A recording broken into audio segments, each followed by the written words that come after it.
So let me ask: Yeah, do I you have know, your when, uh do I have your permission to you know, record?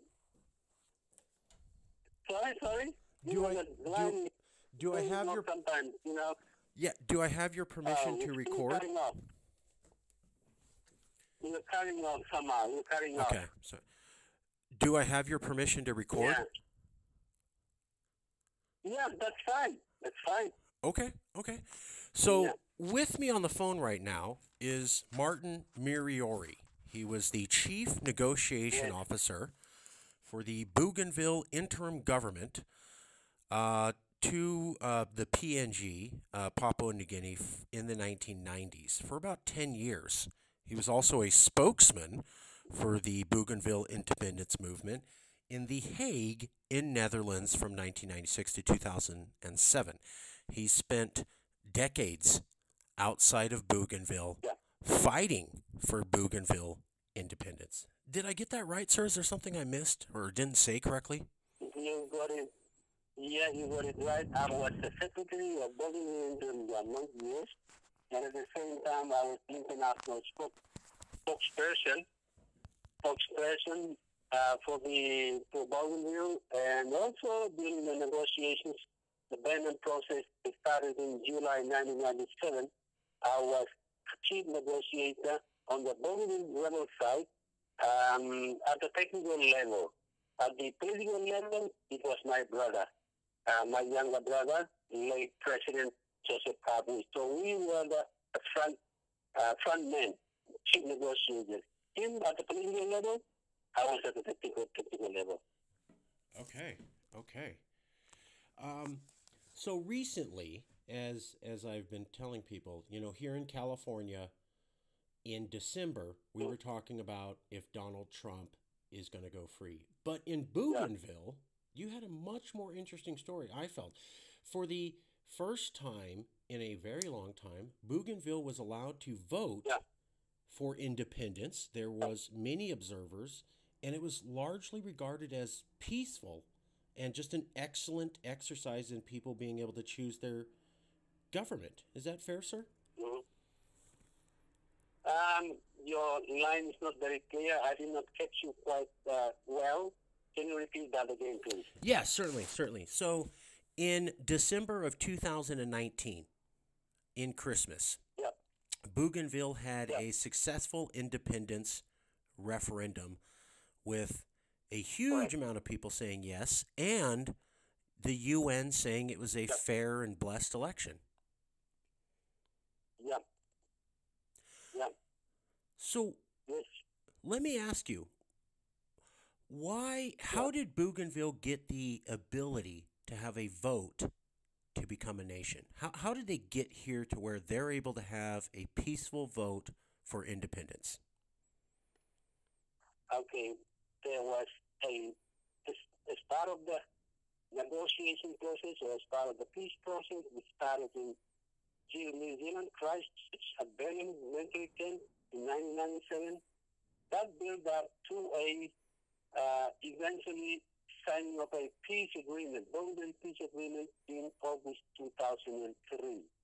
2000, we agreed, among other things, with a key agreement was the conducting of a referendum to give the people of Bougainville an opportunity that they've been struggling for decades or for years, for a long time, even since 1962 when the first League of Nations came around and people actually petitioned that mission that we always wanted to be, we weren't given the opportunity to exercise our right to self-determination.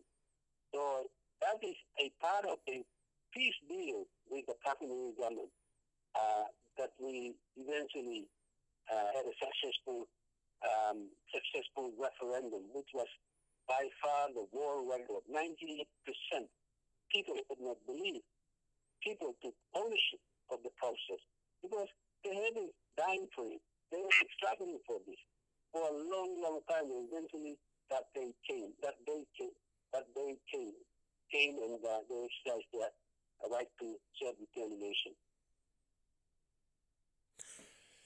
So, what is the next step? Now, I read in the Sydney Morning Herald and some Australian Yeah. newspapers about the Bougainville Independence, and they said it looks legit. The people were able to vote. Everything is on the up and up, and that's awesome.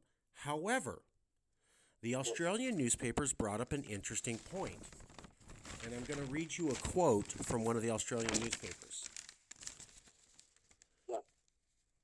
Bougainville was unable to get the other countries to recognize its Declaration of Independence. And the Sydney Morning Herald wondered if Papua New Guinea and Australia Yeah. and New Zealand would recognize Bougainville as a nation, even though it already had a vote. As I understand, Papua New Guinea has to give permission for Bougainville to become independent, even though you had a vote. Is that correct, sir? Yes, that is part of the deal. In fact, the referendum is non-binding. Non-binding. That became non-binding because of the Australian role that Australia played. And to Alexander Garner, who was the foreign minister then. Because we were lockerheads. Bougainville was straight out independent, straight. Like East Timor. And PNG probably was a bit reluctant. So their compromise that was put in by the Australian government was, okay, it will be non-binding. So Papua New Guinea will eventually ever fail. The parliament will never fail and ratify. They will ratify. The parliament of Papua will ratify. And that's where we are at the moment. Post-referendum, there's series of consultations that are happening is under the peace agreement. Starting maybe this month. So on the Bougainville leader side and the Papua side, there are going to be consultation process that will be taking place. Do you believe, as a negotiator with Papua New Guinea, a long time ago, you negotiated with them, Yep. you were able to look them in the eye. Yep. Are they going to recognize and allow Bougainville to be fully independent and join the family of nations, in your professional opinion, sir? Okay. Well, 98% is a big margin. It's True. huge. It's huge. True, huge. And the international community, including the United Nations, were on the ground. They were the witness. They monitored. So international community will have to have a play. Will have to have a role to play too as well. If PNG Papua government becomes difficult, we know they are reluctant because of our mineral resources. They are reluctant to let Bougainville go. But Right. we are determined. Bougainville are determined. Come what may, we have proven ourselves over the years since 1962. We will. The only thing that we need, or one of the key things that we will need, is the leadership. We will need a leadership. That's what we push. And this is what the people are now saying. We are going to have elections starting in March or this March, and people are now looking at putting a new leadership that can push, that can translate that vote of the people of 95% to become a reality. Do you believe that Australia and New Zealand, will they recognize Bougainville as a separate nation from Papua New Guinea? Again, what is your opinion, sir?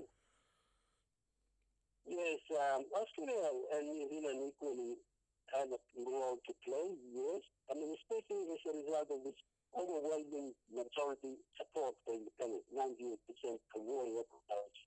They will have a role to play, a key role to play as close neighbors.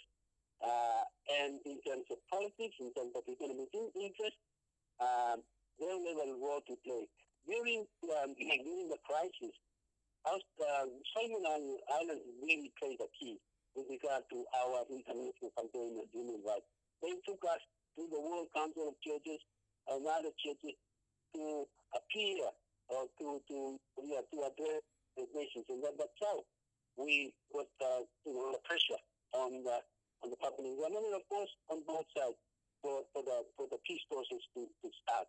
So Australia and New Zealand, yes, they are definitely they'll definitely do. I think we will be more confident with.